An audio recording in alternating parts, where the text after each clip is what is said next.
À 7h moins le quart, votre revue de presse internationale nous emmène d'abord aux États-Unis. Bonjour Rémi Amalvi. Bonjour. Vous êtes à Washington pour Europe 1, Rémi, à la une des médias américains. Le milliardaire Elon Musk vient d'annoncer la création de son parti politique, le Parti de l'Amérique, qu'il présente comme une alternative aux partis démocrates et républicains. Mais pour l'instant, les médias américains sont sceptiques. Le Washington Post se demande si Elon Musk a la patience, la popularité et les reins assez solides pour diriger un parti sur le long terme. Selon le journal, le système électoral américain n'est pas conçu pour permettre l'émergence d'un troisième parti. Un constat que partage le New York Magazine, pour qui le projet d'Elon Musk serait une pure fantaisie. Pour l'heure, les médias conservateurs se montrent assez timides sur la question et se gardent encore de commenter l'annonce.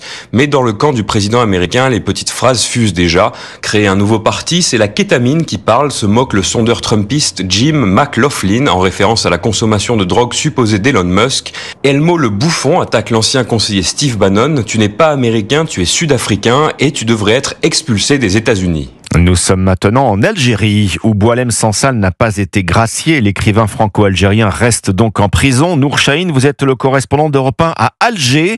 Les médias algériens n'acceptent visiblement toujours pas les appels en France à la libération de Boualem Sansal. De quoi parle-t-il ? Eh bien, des attaques contre l'Algérie qui reprennent en France, selon la presse algérienne. Après une accalmie de quelques semaines, écrit le site TSA, les partis de la droite française reprennent leurs attaques virulentes contre l'Algérie.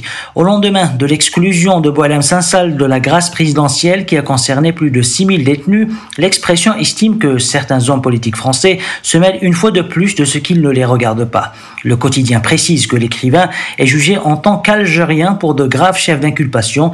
Al-Khabar également, comme les autres médias algériens acquis à la cause dite nationaliste, a qualifié le traitement français de l'affaire Boualem Sansal de dérive médiatique anti-algérienne, car estime le journal arabophone, la grâce présidentielle est l'affaire du seul chef de l'État, car il s'agit d'une procédure judiciaire exceptionnelle. Nous partons enfin au Brésil. Jean-Claude Gérez, on vous retrouve à Rio pour Europe 1. De quoi parlent les médias brésiliens ? De l'augmentation de 70% en 10 ans du nombre d'étrangers et de personnes naturalisées vivant au Brésil. Leur nombre, précise l'Estado de São Paulo, en citant une étude de l'Institut brésilien de géographie et de statistique, est passé de 592 000 à 1 million entre 2010 et 2022.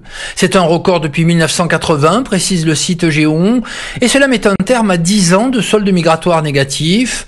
Cette augmentation a été stimulée par l'arrivée de Vénézuéliens ayant fui la crise économique et politique dans leur pays, explique au Globo. Ils surpassent ainsi les Portugais en tête de liste depuis 2010.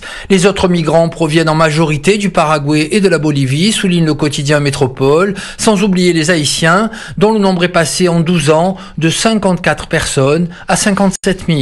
Jean-Claude Gérez, correspondant d'Europe 1 au Brésil.